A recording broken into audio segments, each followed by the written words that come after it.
What is cultural identity, and why is it important to understand in an educational setting?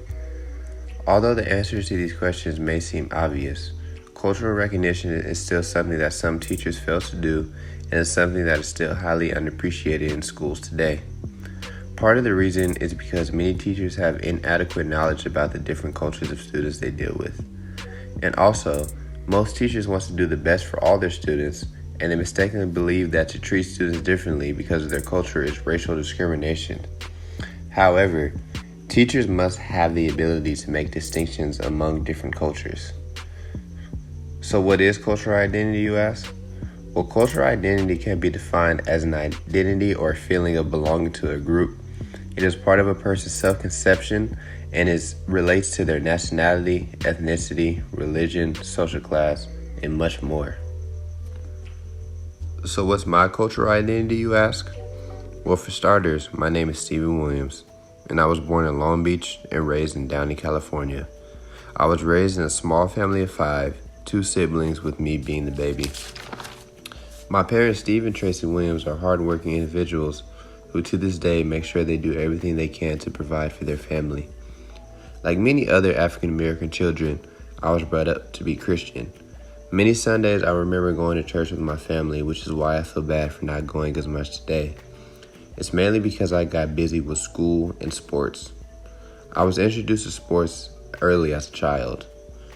Basketball was my first love, but football quickly took my heart over. I was pretty good too. I was able to play at a high level all the way up until junior college when I decided to focus on track and field, mainly the high jump. Walking away from football was a tough decision, but it's one that has shaped my life today. Choosing high jump has given me the capability to now be a coach and a substitute teacher in high school. Life has gone full circle for me. As a high school student, I was never given the proper guidance by counselors or teachers. Despite that, I was still able to succeed, and now I'm in a position to give students guidance who need it.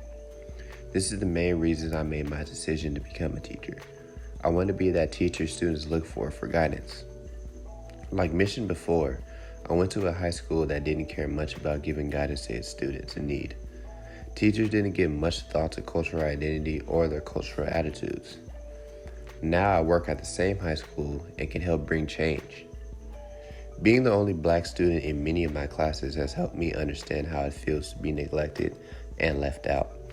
Many times I felt left out and that I couldn't relate to the topics being taught, and many of my teachers didn't do much to help me feel involved. So I would use these experiences to help guide students in the correct path. I understand with proper motivation, I can help build students' confidence to be successful in learning in the classroom. From my readings, I can understand that teachers are culturally deprived because they do not understand the value of some cultures, which is why I would do my best to become as culturally responsible as I can. Culturally responsive teaching is the behavioral expressions of knowledge, beliefs, and values that recognize the importance of racial and cultural diversity in learning. Culturally responsive teachers teach to and through the strength of their students. Culturally responsive teaching is validating and affirming because it acknowledges the legitimacy of cultural heritages of different ethnic groups. It builds bridges of meaningfulness between home and school experiences as well as between academic abstractions and lived social cultural realities. It also teaches students to know and praise their own as well as one another's cultural heritages. I'll be making my duty to understand every culture I can because I understand teachers must recognize the important influence culture has on learning. I will become fully culturally responsible and disregard any preconceived notions I may have had about any other cultures. I will become fully culturally aware, and I will help mitigate any negative learning impacts by making learning more relatable and relevant to my students. It is key that I'm as culturally responsible as possible in my classroom. Educators should make it their duty to be as culturally aware as possible so that all students can feel connected in the classroom. Once students feel connected, they are more capable of learning. I will make it my duty to connect with each of my students through my lessons daily. It is my goal to help all of my students. And if I stay as culturally responsible as possible, I can meet that goal. Thank you.